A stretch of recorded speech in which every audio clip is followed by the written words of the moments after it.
സന്ധ്യാദീപത്തിലേക്ക് ഏവർക്കും സ്വാഗതം.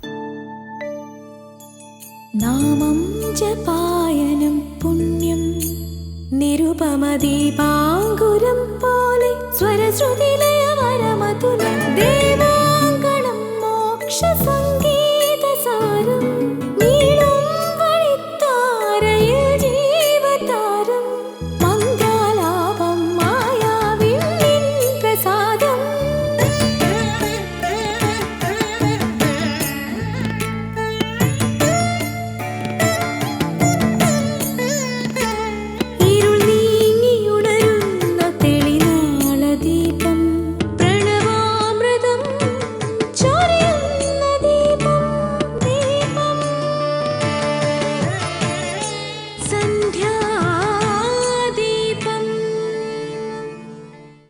നൂറുകണക്കിന് ശ്രമം പരാജയപ്പെട്ടതിന് ശേഷമാണ് എഡിസന് ഇലക്ട്രിക് ബൾബ് കണ്ടുപിടിക്കാൻ കഴിഞ്ഞത്. പരാജയങ്ങൾ സംഭവിച്ചപ്പോൾ പിന്തിരിയാതെ കഠിനമായി പരിശ്രമിച്ച് അദ്ദേഹം ലക്ഷ്യം കണ്ടെത്തുകയായിരുന്നു. വർഷങ്ങൾക്ക് ശേഷം ഒരു മാധ്യമപ്രവർത്തകൻ അദ്ദേഹത്തിനോട് ചോദിച്ചു, അന്ന് പരാജയങ്ങൾ സംഭവിച്ചപ്പോൾ താങ്കൾക്ക് എന്ത് തോന്നിയെന്ന്. അപ്പോൾ എഡിസൺ പറയും, അതൊന്നും പരാജയങ്ങളായിരുന്നില്ല, എൻ്റെ വിജയത്തിന് നൂറുകണക്കിന് പടികൾ കയറണമായിരുന്നു, അത്രയേ ഉള്ളൂ. പരാജയപ്പെട്ടു എന്ന് പറഞ്ഞാൽ ഒരാൾ ഒരു ലക്ഷ്യത്തിനായി പ്രയത്നിച്ചു എന്നാണ് മനസ്സിലാക്കേണ്ടത്. പ്രയത്നിക്കാതിരിക്കുന്ന വ്യക്തി ഒരിക്കലും പരാജയപ്പെടുകയില്ലല്ലോ. ശ്രമമുള്ളിടത്തെ വിജയവും പരാജയവും ഉണ്ടാകുകയുള്ളൂ. പരാജയത്തിൽ ഭയം പാടില്ല. പരിശ്രമങ്ങളിൽ നിന്നും പിന്മാറാൻ ഭയം കാരണമായേക്കും. പൊതുവെയുള്ള പ്രവണത നേട്ടങ്ങളിൽ അഭിമാനിക്കുകയും തൻ്റെ പ്രയത്നം കൊണ്ടാണെന്ന് മറ്റുള്ളവരെ ധരിപ്പിക്കുകയും ചെയ്യുന്നതാണ്. എന്നാൽ പരാജയങ്ങൾക്ക് അത് മറ്റുള്ളവരിലോ സാഹചര്യങ്ങളിലോ പഴിചാരി രക്ഷപ്പെടാനും ശ്രമിക്കും. പരാജയത്തോടുള്ള തെറ്റായ മനോഭാവമാണിത്. പതിവ് പോലെ ഇനി കാവാലം ശ്രീകുമാർ സാറിൻ്റെ രാമായണ പാരായണം കേൾക്കാം.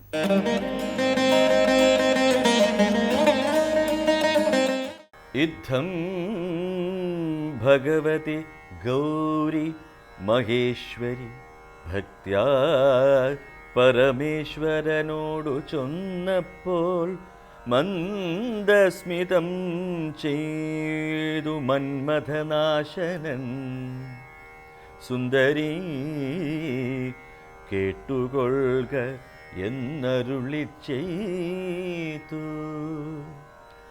എങ്കിലൊരു ദിനം ദാശരഥി രാമൻ പങ്കജലോചനൻ ഭക്തപരായണൻ മംഗളദേവതാ കാമുകൻ രാഘവൻ അംഗജനാശനവന്ദിതൻ കേശവൻ അംഗജലീല പൂണ്ട അന്തഃപുരത്തിങ്കൽ മംഗളഗാത്രിയാം ജാനകി തന്നൊടും നീലോൽപലദള ശ്യാമള വിഗ്രഹൻ നീലോൽപലദളലോലവിലോചനൻ നീലോപലാഭൻ നിരുപമൻ നിർമ്മലൻ നീലകളപ്രിയൻ നിത്യൻ നിരാമയൻ. ജീവിത ക്ലേശങ്ങളിൽ നിന്നും മുക്തി നൽകുന്ന ശ്രീരാമന്റെ മഹത്വം ശ്രീ പാർവതി വർണ്ണിക്കുന്ന ഭാഗമാണ് സ്വാമി ചിദാനന്ദപുരി ഇന്ന് രാമായണ ദർശനത്തിൽ വ്യാഖ്യാനിക്കുന്നത്.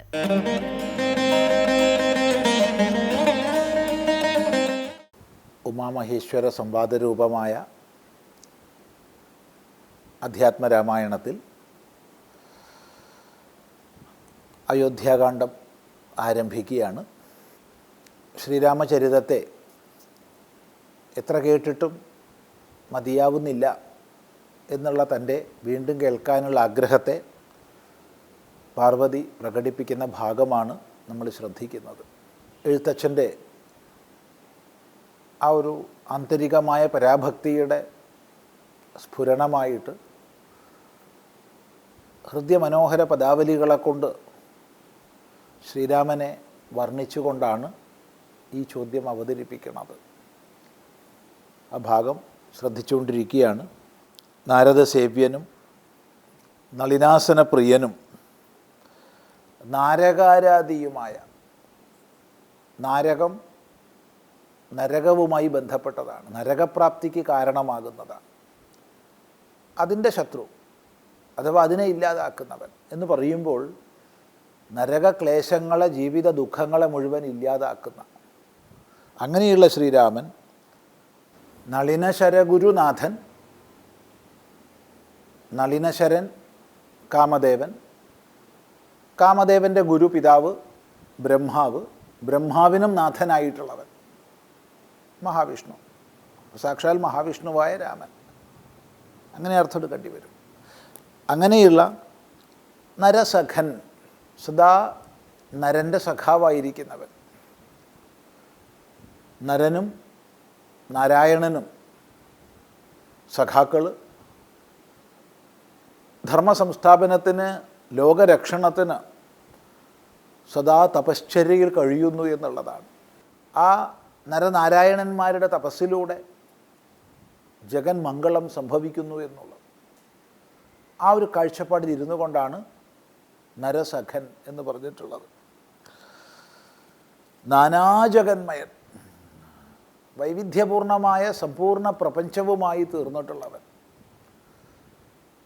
പുരുഷയേവ ഇതം സർവം, ഈ കാണാകുന്ന സർവപ്രപഞ്ചവും ഈശ്വരൻ തന്നെ.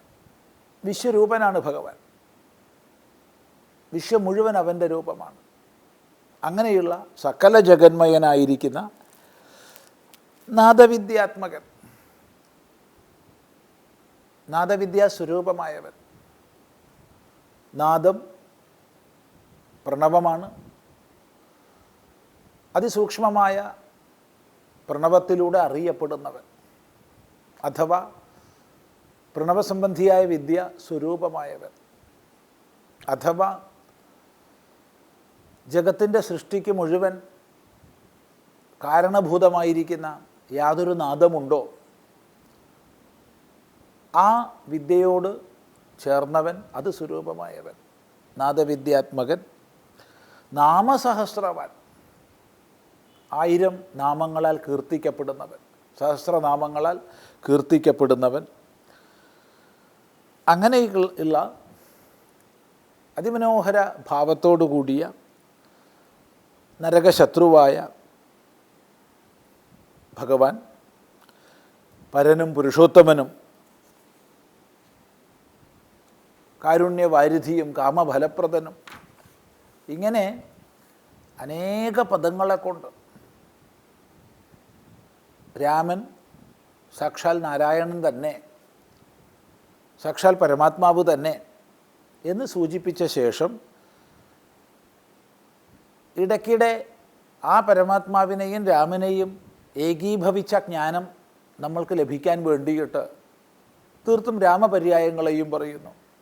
രാക്ഷസവംശ വിനാശകൻ, അത് പറയുന്ന സമയത്ത് ശ്രീരാമൻ എന്നുള്ള ഭാവം അല്ലെങ്കിൽ ആ അർത്ഥം മാത്രമേ വരൂ. അപ്പം ഇത്രയും പദങ്ങളെ കൊണ്ട് സാക്ഷാൽ മഹാവിഷ്ണു നാരായണൻ എന്ന് പറഞ്ഞ ശേഷം രാക്ഷസവംശ വിനാശനകാരണൻ എന്ന് പറയുമ്പോൾ ശ്രീരാമൻ രാക്ഷസവംശത്തെ ഹിംസിച്ചവൻ, നശിപ്പിച്ചവൻ. അതേ സമയത്ത് പാരമാർത്ഥികമായോ സാക്ഷാൽ മുകുന്ദൻ, ആനന്ദപ്രദൻ, പുമാൻ, ഇങ്ങനെയെല്ലാമുള്ള ഭക്തജനോത്തമന്മാർക്ക് ഭുക്തിയും മുക്തിയും ഒരുപോലെ പ്രദാനം ചെയ്യുന്നവൻ. ഭുക്തി ഭോഗമാണ്, ഐഹികമായ ഈ ലോകത്തിലെ സുഖസമൃദ്ധികൾ ഇച്ഛിക്കുന്നവർക്ക് നൽകുന്നവൻ. അതേസമയത്ത് ആത്യന്തികമായി മുമുക്ഷുക്കളായിട്ടുള്ളവർക്ക് മുക്തിയെയും സമ്പൂർണ്ണ ദുഃഖനിവൃത്തി രൂപമായ ആനന്ദത്തെയും പ്രദാനം ചെയ്യുന്നവൻ. അങ്ങനെ ഭക്തോത്തമന്മാർക്ക് ഭുക്തിയും മുക്തിയും ഒരുപോലെ പ്രദാനം ചെയ്യുന്ന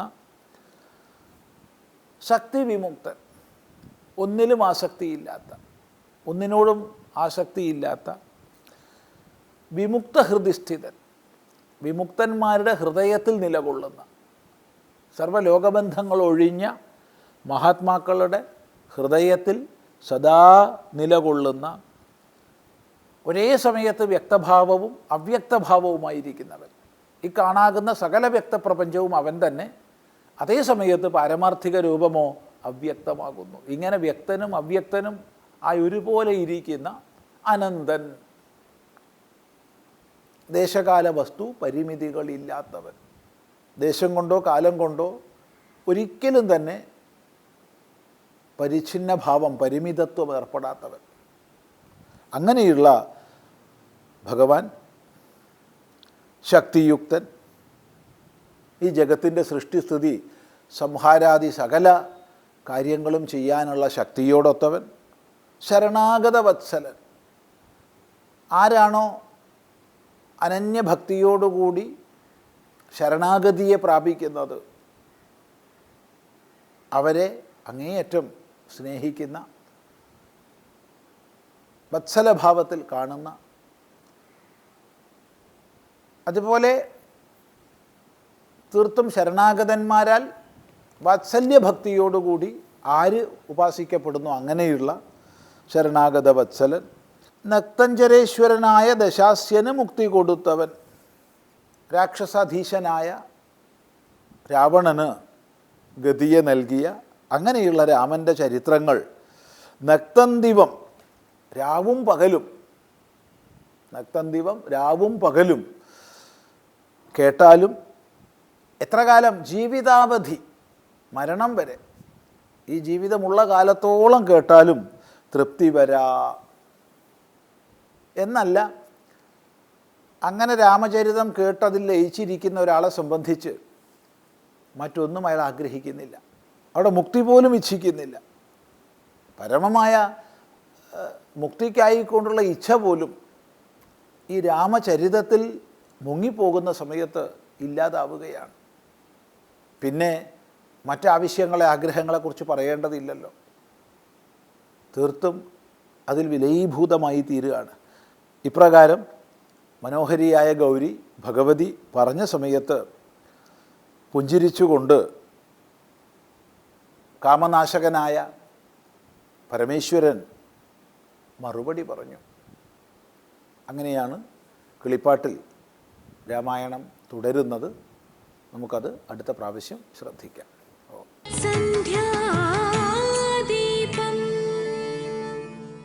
തുടർന്ന് സനാതനധർമ്മം കാണാം.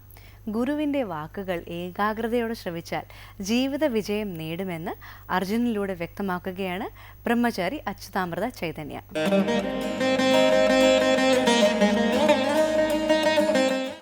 ഓം അമൃതേശ്വരിയെ നമഃ. ഭഗവത്ഗീത നമ്മുടെ ജീവിതത്തിൻ്റെ വഴികാട്ടിയാണ്. ഒരു സാധാരണ മനുഷ്യൻ നേരിടുന്ന പ്രശ്നങ്ങൾ തന്നെയാണ് അർജുനൻ നേരിട്ടത്. അതിനുള്ള പരിഹാരം വളരെ ഉന്നതമായൊരു തലത്തിൽ നിന്ന് പരമഗുരുവായ ഭഗവാൻ നൽകുകയാണ് ചെയ്തത്. ഇവിടെ വിഷാദത്തിൽ നിന്ന് ആരംഭിച്ച അർജുനൻ്റെ യാത്ര സകല സംശയ നിവൃത്തിയിൽ ചെന്നെത്തി ജീവിത വിജയത്തിലേക്ക് തുടരുന്നത് നമുക്ക് കാണാൻ സാധിക്കും. അർജുനന് ഭഗവാൻ ഉപദേശങ്ങളെല്ലാം നൽകി. അർജുനൻ ചോദിച്ചതനുസരിച്ച് ശ്രേയോ മാർഗങ്ങളെല്ലാം ഉപദേശിച്ചു കൊടുത്തു. അങ്ങനെ ഭഗവത്ഗീതയിൽ അർജുനനും ഭഗവാനും തമ്മിലുള്ള സംവാദം 18-ാം അധ്യായം വരെ തുടരുന്നു. അർജുനൻ പല കാര്യങ്ങളും ചോദിക്കുന്നുണ്ട്, പല അഭിപ്രായങ്ങളും പറയുന്നുണ്ട്. ഭഗവാൻ ശ്രീകൃഷ്ണനാകട്ടെ അനേകം ആശയങ്ങൾ, തത്വങ്ങൾ, പ്രായോഗിക സാധനാ പദ്ധതികൾ എല്ലാം അർജുനന് ഉപദേശിച്ചു കൊടുക്കുന്നുണ്ട്. ഈ ശ്രീകൃഷ്ണ അർജുന സംവാദം പുരോഗമിച്ച് അവസാനത്തിലെത്തുമ്പോൾ വളരെ ശുഭകരമായൊരു പരിണതിയാണ് സംഭവിക്കുന്നത്. ഭഗവാന്റെ അവസാനത്തെ വാക്യം എന്താണ്, അതുപോലെ അർജുനൻ്റെ അവസാനത്തെ വാക്യം എന്താണ് എന്നൊന്ന് പരിശോധിച്ചാൽ നമുക്ക് ഈ ഗീതയുടെ പ്രഭാവം എന്താണെന്ന് മനസ്സിലാകും.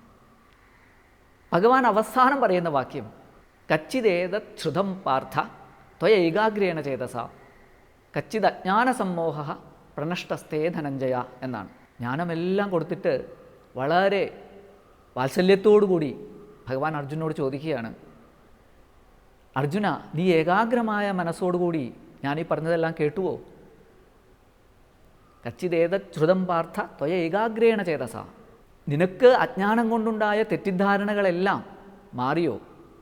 കച്ചിത് അജ്ഞാനസമ്മോഹ പ്രണഷ്ടസ്തേ ധനഞ്ജയ. അർജുനനോട് ഭഗവാൻ ഈ ചോദ്യം ചോദിക്കുമ്പോൾ ഭഗവാൻ അറിയാം അർജുനൻ്റെ എല്ലാ പ്രശ്നങ്ങളും തീർന്നുവെന്ന്. കാരണം അത്രയും വിശദമായിട്ടാണ് ഭഗവാൻ അർജുനന് ഉപദേശങ്ങൾ നൽകിയത്. അർജുനൻ്റെ എല്ലാ ചോദ്യങ്ങളെയും ഭഗവാൻ എൻ്റർടൈൻ ചെയ്തു, ചോദ്യം ചോദിക്കാൻ പ്രോത്സാഹിപ്പിച്ചു, എല്ലാത്തിനും വേണ്ട ഉത്തരങ്ങൾ നൽകി. അതുകൊണ്ട് ഭഗവാൻ അറിയാം ഞാൻ ഈ ഉപദേശത്തെല്ലാം അർജുനന് പ്രയോജനപ്പെട്ടിട്ടുണ്ട്, അർജുനൻ്റെ ഉള്ളിലേക്ക് ചെന്നിട്ടുണ്ട് എന്ന് ഭഗവാന് നല്ല നിശ്ചയമുണ്ട്. ഭഗവാന്റെ പ്രതീക്ഷ അസ്ഥാനത്തായിരുന്നില്ല. ഭഗവാനെ ഒട്ടും തന്നെ നിരാശനാക്കാതെ അർജുനൻ മറുപടി പറയുന്നു. നഷ്ടോ മോഹ സ്മൃതിർലബ്ധ ത്വത് പ്രസാദാന്മയാ അച്യുത സ്ഥിതോസ്മി ഗതസന്ദേഹ കരിഷ്യേ വചനം തവ. അല്ലയോ ഭഗവാനെ, എൻ്റെ തെറ്റിദ്ധാരണ നീങ്ങി. നഷ്ടോ മോഹ സ്മൃതിർലബ്ധ, എനിക്ക് ശരിയായ വ്യക്തമായ കാഴ്ചപ്പാട് തിരിച്ചു കിട്ടി. ത്വത് പ്രസാദാന്മയാ അച്യുത, അങ്ങയുടെ പ്രസാദത്താൽ ഇതെല്ലാം സംഭവിച്ചു. സ്ഥിതോസ്മി ഗതസന്ദേഹ, എല്ലാ സംശയങ്ങളും വെടിഞ്ഞ് ഞാനിപ്പോൾ നിലകൊള്ളുകയാണ്. കരിഷ്യേ വചനം തവ, അങ്ങ് പറഞ്ഞ വാക്കുകൾ ഞാനിപ്പോൾ അനുസരിക്കുന്നതാണ്. ഇവിടെ നമ്മൾ പഠിക്കേണ്ടത്, ഈ ഭഗവാന്റെ അവസാന വാക്യത്തിലും അർജുനൻ്റെ അവസാന വാക്യത്തിലും നിന്ന് നമ്മൾ പഠിക്കേണ്ടത് എന്താണ്? ഏകാഗ്രമായി ഗുരുപദേശം ശ്രവിച്ചാൽ, ഗുരുവിനോട് ശരിയായ രീതിയിൽ ചോദ്യങ്ങൾ ചോദിച്ചാൽ, ഗുരുവിനെ ഉള്ളു തുറന്ന് സമീപിച്ച് തൻ്റെ മനസ്സ് തുറന്ന് തൻ്റെ സംശയങ്ങൾ അവതരിപ്പിച്ച് ഗുരുവിൻ്റെ മറുപടികൾ ഉൾക്കൊണ്ട് നമ്മൾ മുന്നേറിയാൽ നമ്മളുടെ എല്ലാ തെറ്റിദ്ധാരണകളും നീങ്ങും. നമുക്ക് സംശയങ്ങളെല്ലാം ഇല്ലാതാകും. നമ്മൾ ഗുരുവാക്യങ്ങൾ അനുസരിക്കാനുള്ള തീരുമാനം എടുക്കുകയും കൂടി ചെയ്താൽ അത് പ്രധാനമാണ്. കരിഷ്യേ വചനം തവ എന്ന അർജുനൻ്റെ അവസാനത്തെ വാക്ക് അത് വളരെ പ്രധാനമാണ്. ഗുരു ഉപദേശിച്ചത് കേട്ടിട്ട് അത് പ്രാവർത്തികമാക്കാതിരുന്നാൽ പ്രയോജനമില്ല. ഇവിടെ കരിഷ്യേ വചനം തവ എന്ന അർജുനൻ വാക്ക് കൊടുക്കുന്നു, ഉറപ്പ് കൊടുക്കുന്നു. അതനുസരിച്ച് പിന്നീടുള്ള 18 ദിവസവും യുദ്ധം ചെയ്യുന്നു. അർജുനൻ്റെ സ്വധർമ്മം അനുഷ്ഠിക്കുന്നു. അതാണ് ഭഗവാൻ ആവശ്യപ്പെട്ടത്. അപ്പോൾ അങ്ങനെ ഗുരുവിൻ്റെ വാക്കുകൾ ഉൾക്കൊള്ളുകയും അതനുസരിച്ച് പ്രവർത്തിക്കുകയും ചെയ്താൽ എന്ത് സംഭവിക്കും? അതാണ് ഭഗവത്ഗീതയിലെ ഏറ്റവും അവസാനത്തെ ശ്ലോകത്തിലൂടെ കാണാൻ സാധിക്കുക. ഭഗവാന്റെ ഉപദേശം ഉൾക്കൊണ്ട അർജുനൻ്റെ കർമ്മവീര്യം പ്രകാശിച്ചപ്പോൾ എന്തുണ്ടായി? വിജയമുണ്ടായി. ഈ വിജയം മുന്നേ തന്നെ കണ്ടുകൊണ്ട് ഭഗവത്ഗീതയിലെ അവസാന ശ്ലോകത്തിൽ സഞ്ജയൻ പറയുന്നു, എത്ര യോഗേശ്വര കൃഷ്ണോ എത്ര പാർത്ഥോ ധനുർധരഃ തത്ര ശ്രീർ വിജയോ ഭൂതിർ ധ്രുവാ നീതിർ മതിർമമ. യോഗേശ്വരനായ ഒരു ഗുരു ഉപദേശിക്കാനും കർമ്മകുശലനായ ഉത്സാഹിയായ ഒരു ശിഷ്യൻ അതനുസരിച്ച് പ്രവർത്തിക്കാനും എവിടെയുണ്ടോ അവിടെ ശ്രീ, വിജയം, ഭൂതി, നീതി, അതായത് എല്ലാത്തരം മംഗളങ്ങളും എല്ലാത്തരം സമൃദ്ധികളും എല്ലാത്തരം ഐശ്വര്യങ്ങളും എല്ലാ നീതിന്യായങ്ങളും അവിടെ സംഭവിക്കും. ഇതാണ് ഇത്രയും മഹത്തായ ഒരു ഗുരു അത്രയും യോഗ്യനായ ഒരു പാത്രത്തിന് നൽകിയ ജ്ഞാനത്തിൻ്റെ പരിണതഫലം. ഇവിടെ അർജുനൻ പറയുന്നു സ്മൃതിർ ലബ്ധ എന്ന്, തനിക്ക് ഓർമ്മ കിട്ടിയെന്ന്, നഷ്ടോ മോഹ, എൻ്റെ തെറ്റിദ്ധാരണ നീങ്ങിയെന്ന്. വാസ്തവത്തിൽ അർജുനന് ചെറിയൊരു തെറ്റിദ്ധാരണയും ഒരു ഓർമ്മക്കുറവേ ഉണ്ടായുള്ളൂ. താനൊരു യോദ്ധാവാണ്, ധർമ്മയോദ്ധാവാണ് എന്നുള്ള ആ ഓർമ്മ നഷ്ടപ്പെട്ട് താൻ ശത്രുക്കളായി അധർമ്മത്തിൻ്റെ പക്ഷത്ത് നിൽക്കുന്നവരുടെ ബന്ധുക്കളാണ് എന്ന ഒരു തെറ്റിദ്ധാരണ ഉണ്ടായി. ഇത് നമുക്കും പലപ്പോഴും സംഭവിക്കുന്നു. ഒരു ഉദാഹരണം പറഞ്ഞാൽ നമുക്ക് സ്വപ്നത്തിനെ ഉദാഹരണമായിട്ട് എടുത്താൽ പെട്ടെന്ന് മനസ്സിലാവും. സ്വപ്നത്തിൽ, ഒരു പേടി സ്വപ്നത്തിൽ, ദുസ്വപ്നത്തിൽ ഞാനൊരു യാചകനായി മാറിയെന്ന് കാണുകയാണ്. ഞാൻ ദുഃഖിക്കുകയാണ്, ഞാൻ നിരാശനാവുകയാണ്, ഞാൻ പീഡകൾ അനുഭവിക്കുകയാണ്. പക്ഷേ ഉണർന്നു കഴിഞ്ഞാൽ ആ തെറ്റിദ്ധാരണ നീങ്ങി, എനിക്ക് ഓർമ്മ കിട്ടി ഞാൻ ആരാണെന്ന്. ഇതേപോലെ തന്നെ ഗുരു ഉപദേശത്തിലൂടെ തൻ്റെ തെറ്റിദ്ധാരണ അവസാനിക്കുകയും തനിക്ക് ശരിയായ ബോധമുണ്ടാവുകയും തൻ്റെ സ്വധർമ്മത്തിലേക്ക് താൻ തിരിച്ചു വരികയും ചെയ്യും. ഇതാണ് ശ്രീകൃഷ്ണാർജുന സംവാദത്തിലൂടെ ഭഗവത്ഗീത നമുക്ക് കാണിച്ചു തരുന്നത്. അതുപോലെ നമ്മുടെ ജീവിതത്തിലും സംഭവിക്കണമെങ്കിൽ നാമും ആ പാത പിന്തുടരണം. അതിന് നമുക്ക് ശ്രമിക്കാം. ഓം അമൃതേശ്വരി നമഃ. യോഗേശ്വരനായ ഗുരു ഉപദേശിക്കാനും ഉത്സാഹിയായ ശിഷ്യർ അത് അനുസരിക്കാനും ഉണ്ടായാൽ സർവ്വ ഐശ്വര്യങ്ങളും ഉണ്ടാകുമെന്ന് വ്യക്തമാക്കുകയായിരുന്നു ബ്രഹ്മചാരി അച്യുതാമൃത ചൈതന്യ. സന്ധ്യാദീപം ഇനി ദീപാരാധനയാണ്. വിഘ്നങ്ങൾ എത്രയുണ്ടോ അത്രയും നല്ലത്. നദിക്ക് വേഗത കൂട്ടുന്നത് വഴിയിലുള്ള തടസ്സങ്ങളാണ്. വിഘ്നങ്ങൾ വിജയത്തിൻ്റെ മുന്നോടി മാത്രമാണ്. വിഘ്നങ്ങളില്ലെങ്കിൽ വിജയവുമില്ല എന്ന് സ്വാമി വിവേകാനന്ദൻ പറഞ്ഞത് ഓർത്തുകൊണ്ട് നമുക്ക് ആരതി തൊഴാം. എല്ലാവർക്കും നമസ്കാരം.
കീർത്തനം പാടുന്നു.